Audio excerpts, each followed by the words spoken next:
In my previous video, I identified 5 examples of rescinded Oscar nominations. These were films that got Oscar nominations and then proceeded to lose those nominations. But all the examples I listed were from the 20th century. Are there any modern day examples of rescinded Oscar nominations that occurred in the 21st century? The answer is yes. In fact, there's one rescinded Oscar nomination that I failed to acknowledge, and it's perhaps the craziest of them all. Buckle up, folks, because this is a wild story involving an obscure movie, a voting system in serious need of a change, and maybe the most frustrating Oscar campaign of all time. But before we get to the crux of this video, please remember to hit that like button and subscribe. Also, check out my website, dansden.net, to read my film reviews and to listen to my podcast. Anyway, let's get on with the show. On January 16, 2014, at the Samuel and Goldwyn Theater in Beverly Hills, California, the 86th Academy Award nominations were announced, hosted by Academy President Cheryl Boone Isaacs and actor Chris Hemsworth. For the most part, there were few surprises. However, there was one nomination that stood out as particularly strange among all the others. Tucked within the various miscellaneous categories, a little-known faith-based film called Alone Yet Not Alone had managed to snag an Oscar nomination for Best Original Song, beating out the likes of Taylor Swift's Sweeter Than Fiction from the movie One Chance, and Coldplay's Atlas from the Hunger Games Catching Fire. Nominated alongside Alone Yet Not Alone for Best Original Song were Happy from Despicable Me 2, Let It Go from Frozen, The O Song from Her, and Ordinary Love from Mandela Long Walk to Freedom. That year, the category would be awarded to Let It Go, which pretty much steamrolled the competition. So, here's the thing to know about the Oscars Best Original Song category. Throwaway nominations are quite common. Best Original Song doesn't hold the same kind of sway as Best Picture or Best Director, so there's less of an initiative to treat it with importance.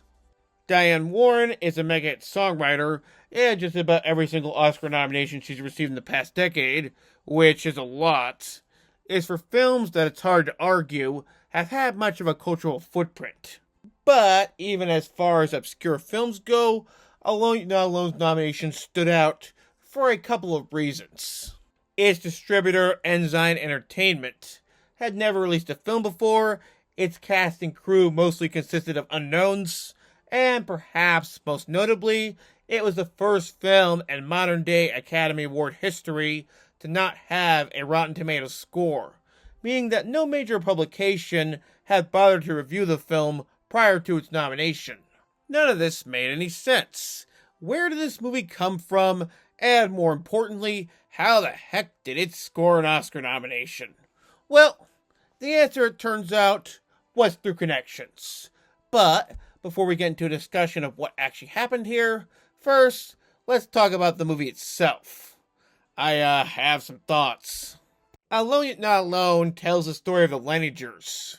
The Leiningers were a German family who immigrated to America in the 18th century looking for a better life. While in America, they found themselves caught up in the middle of the 1755 Pen Creek Massacre.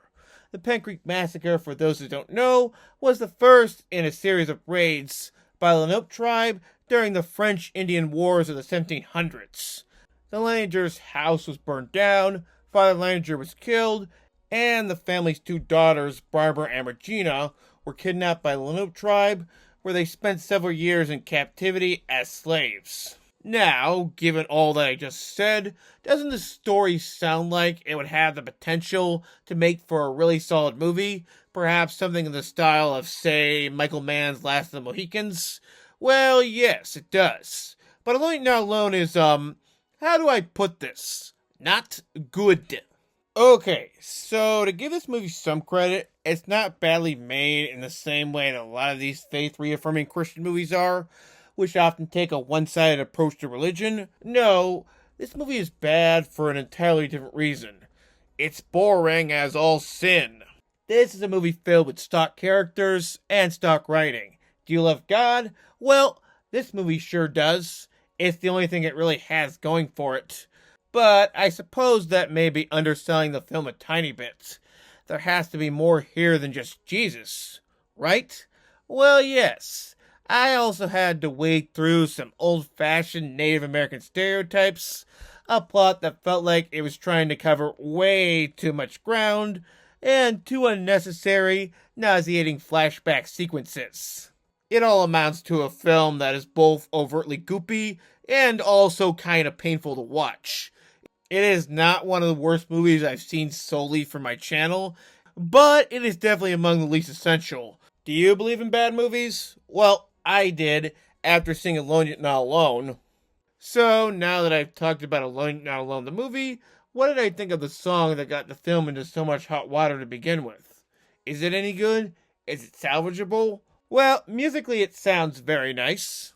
And Joni Eareckson Tada, the quadriplegic elegant minister performs it, has a really lovely singing voice. If I stumble or if I'm thrown, I'm alone, yet not alone. The song, however, is fine.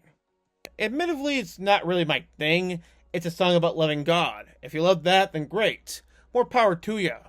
Its biggest issue is that it's just not particularly exciting. It does sound magnetic in comparison to some of the other songs I watched from the Oscar shortlist, though. Phew, let me tell you, there were some real snoozers that almost got nominated in 2014. The titular song from Alone Not Alone was written by Dennis Spiegel and Bruce Broughton. Spiegel is a songwriter with 3 Emmy nominations and a win to his name. But he's not the reason the film, and subsequently the song, found itself embroiled in so much controversy. No, that honor would go to composer Bruce Broughton. Broughton was a prominent film composer of the 80s and 90s. His credits include such films as Young Sherlock Holmes,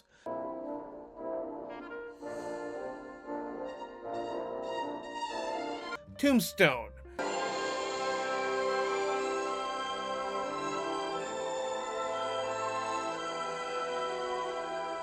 and Homeward Bound: The Incredible Journey.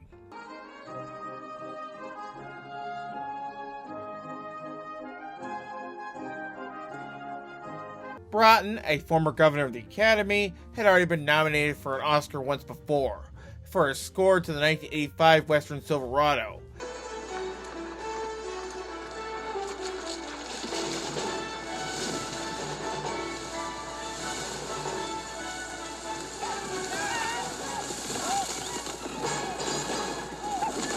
However, by the time of Alone Not Alone's release, Broughton wasn't exactly what one might call hot stuff, having not worked on a major studio production since 1998's Lost in Space. In the interim, he had mostly stuck to composing music for independent films and television. However, Broughton was determined to get Alone Not Alone a Best Original Song nomination. He hired film music publicist Ray Costa to spearhead a campaign. When Costa's campaign failed to take off, Broughton took advantage of his status as a former governor of the Academy and emailed what was then 70 of the 240 members of the organization's music branch. He emphasized the film's obscurity and the fact that it was made outside the studio system, something that he personally was very proud of. Broughton was initially ecstatic by Alone Not Alone's song nomination. When interviewed by The Hollywood Reporter the day the Oscar nominations were announced, he said, "I was actually asleep. When anyone calls you at night, it's either bad news or a wrong number. But this was my writing partner Dennis Spiegel saying we were nominated. He was so excited. It's probably the best wake-up call I ever got in my life." But, as nice as Broughton's nomination seemed, there was a catch. One of the Academy's biggest no-nos when it comes to campaigning is lobbying. What this means is that you can't email or call up a random member and say, "Hey Joe, could you please nominate my little scene movie in blankety blank category? Here's a copy of the DVD," and so forth. In the off chance this somehow actually works, you should expect there to be consequences. The Academy wants their awards to be as fair as possible. How successful they actually are at being fair is open to interpretation. However, taking advantage of your status as a former governor like Broughton did is not only not fair, but also makes the Academy look really bad. Naturally, Broughton denied aggressively shadow campaigning for Alone Not Alone's nomination.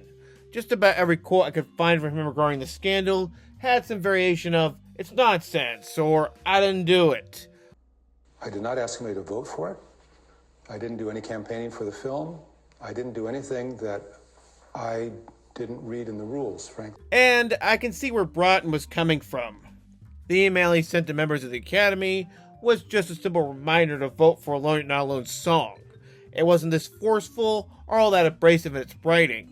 But, even as somebody who adores the music of Bruce Broughton and would love to come to his defense, I can acknowledge he made a mistake. It happens to all of us. Ironically, even though Broughton was disappointed by Alone Not Alone's song nomination getting rescinded, he probably brought the movie more attention than it really deserved. I certainly wouldn't have watched it otherwise, and I'm grateful for that, I think. So, with all that I just brought up, you'd think that the Academy would have immediately rescinded Broughton and Spiegel's nominations. But no, that's not actually what happened. At least not at first, anyway. The Academy Award nominations were announced on January 16th. The same day Pete Hammond of Deadline broke the story that Broughton had emailed members of the Academy. But the Academy didn't formally announce that Alone Not Alone's nomination was being rescinded until January 29th. 13 days after the quote-unquote scandal had already been out in the open. What makes this extra confusing is that in a Hollywood Reporter article published on January 23rd, when asked about Broughton's supposed foul play, a spokesman for the Academy is quoted as saying that Alone Not Alone's song nomination will not be revoked, and it will remain in the race. So, what exactly changed? What led the Academy to backtrack on their original decision? Well, I can't find any official confirmation of this, but I think it's pretty safe to say that the Academy eventually investigated Broughton and Spiegel's nomination on their own, and came to the conclusion that what Broughton did in fact infringe upon rules. It just kinda took them a little while to actually use their heads. Broughton was devastated about his nomination getting thrown out. Speaking to the Hollywood Reporter at the time, he said, "I indulged in the simplest, lamest grassroots campaign, and it went against me when the song started getting attention. I got taken down by competition that had months of promotion and advertising behind them." The rescinding of Broughton and Spiegel's nominations would also cause quite a bit of a stir in the film music community, with fellow composers in particular being disappointed by what they saw as hypocrisy on the Academy's part. Why was Broughton being punished when so many other people who partake in similar Oscar-hungry campaigns all the time get off scot-free? I mean, how many times did Harvey Weinstein essentially try to bully his way to a nomination? If anything, what Broughton did was relatively mellow in comparison. The first, written on February 1st, was anger-inducing, with Broughton defending his actions while taking his frustrations out on Academy President Sherwood Isaacs. I'm not quite sure what point Broughton was trying to make with this letter. It's less informative and more just, well, kind of a rant, equivalent to that of a guy screaming at the clouds. The second letter, which was published on February 28th, was more salient. In it, Broughton calls for reformation of the Academy's campaigning methods to better ensure that smaller movies like Alone Not Alone would get a chance to be nominated alongside larger, more star-studded titles. Now, Broughton has a point. Historically, Oscars have been a boon to smaller movies, but almost all of those movies were produced or distributed by a major studio. You need money to run an Oscar campaign, and if your film is being released by a studio that lacks the resources, then, well, good luck. However, with all that having been said, while I want more smaller movies to be nominated for Oscars in general, I think they should be nominated based on their merit as actual films, and not because, I don't know, somebody in the cast or crew served you pancakes for breakfast one morning. What I'm more interested in addressing is that the Academy was so up in arms about Alone Not Alone getting an Oscar nomination, then why did they nominate it in the first place? Well, one of the more frequently cited criticisms of the Academy's music branch when the Alone Not Alone nomination scandal happened was that the category was being represented by a bunch of people who were, to partially quote Variety, not exactly attuned with the film business at the time. These voters are of an older generation. They don't like popular musicians winning Oscars for writing movie songs, and long for the days when movie songs were written by the likes of the Sherman Brothers or Johnny Mercer. Or at least that's how the media interpreted it at the time anyway. I'm sure it was a lot more complicated than that. For one thing, popular musicians getting Oscars for writing songs has been a thing since at least the 80s. But there's another side to the story that I often feel gets overlooked in these conversations.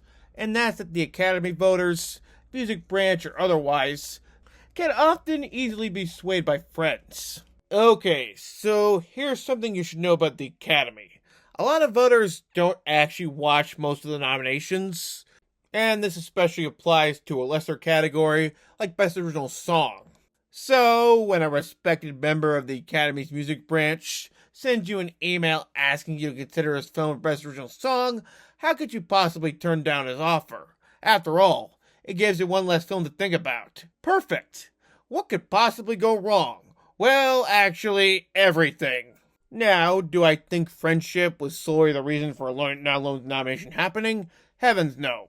Transparency regarding the Academy rules is also to blame. But I think friendship is a good starting point for where a lot of these voters' headspaces were in 2014, and still kind of are. The Academy even knows that a lot of their voters aren't watching most of the films. Just this year, they passed a rule requiring members have to confirm they've watched all of the Oscar nominations. Great! Although I expect voters will find loopholes to get around it. So, to be determined on how successful it actually is.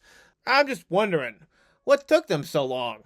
An immediate comparison point to Alone Yet Not Alone's Oscar nomination would be Adria Riseborough's controversial nomination for Best Actress for the 2022 film To Leslie. Much like Alone Yet Not Alone, To Leslie was also a little-seen movie that would have probably stayed in obscurity had it not been nominated for an Oscar. And how exactly did Riseborough get nominated? Oh, her nomination was initiated by a grassroots campaign that aggressively targeted members of the Academy. In other words, lobbying.